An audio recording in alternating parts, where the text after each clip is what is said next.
आप देख रहे हैं झकास न्यूज वारिसनगर समस्तीपुर।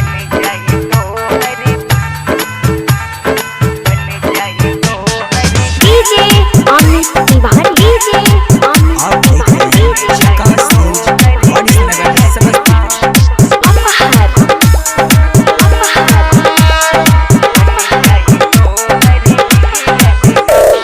महाविष्णु जी के महिमा अपार, बन जाई तो हर बिगड़ल काम।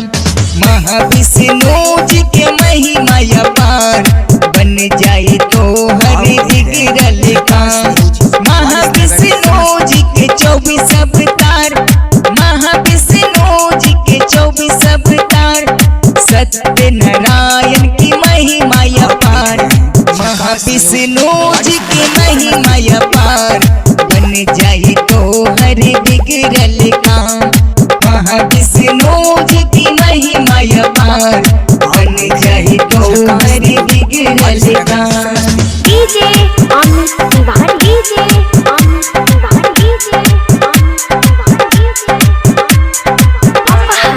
आप देख रहे हैं झकास न्यूज वारिसनगर समस्तीपुर।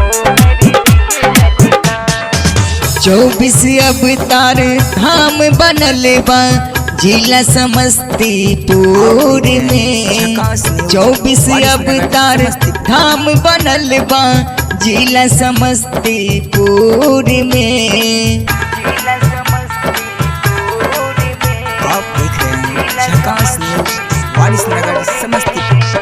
महाविष्णु के बल नाम आधारा, सुमरि सुमरि नर उतर ही पारा। महाविष्णु के बल नाम आधारा, सुमरि सुमरि नर उतर ही पारा।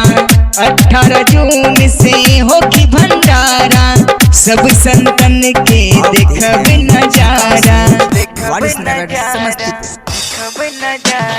महाविष्णु जी के महिमा अपार, बन जाई तो हर बिगड़ल काम। महाविष्णु जी के महिमा अपार, बन जाई तो हर बिगड़ल काम। महाविष्णु 24 अवतार, महाविष्णु 24 अवतार, सत्य नारायण की महिमा अपार। महाविष्णु जी की महिमा अपार, बन जाई तो हर बिगड़ल काम। बन जाई तो हर बिगड़ल काम।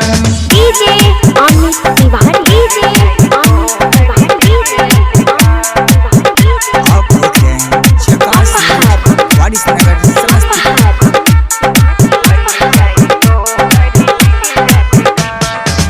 24 अवतार धाम बनल बा जिला समस्तीपुर में। 24 अवतार धाम बनल बा जिला समस्तीपुर में। आप देख रहे हैं झकास न्यूज वारिसनगर समस्तीपुर। 24 अवतार धाम बनल बा जिला समस्तीपुर में।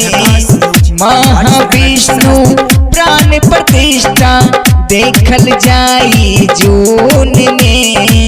महाविष्णु प्राण प्रतिष्ठा देखल जाई जून में। महाविष्णु जी की महिमा अपार, बन जाई तो हर बिगड़ल काम। महाविष्णु जी की महिमा अपार, बन जाई तो हर बिगड़ल काम।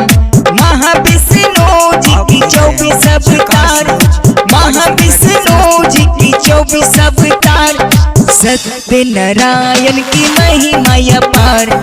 महाविष्णु जी की महिमा अपार, बन जाई तो हर बिगड़ल काम।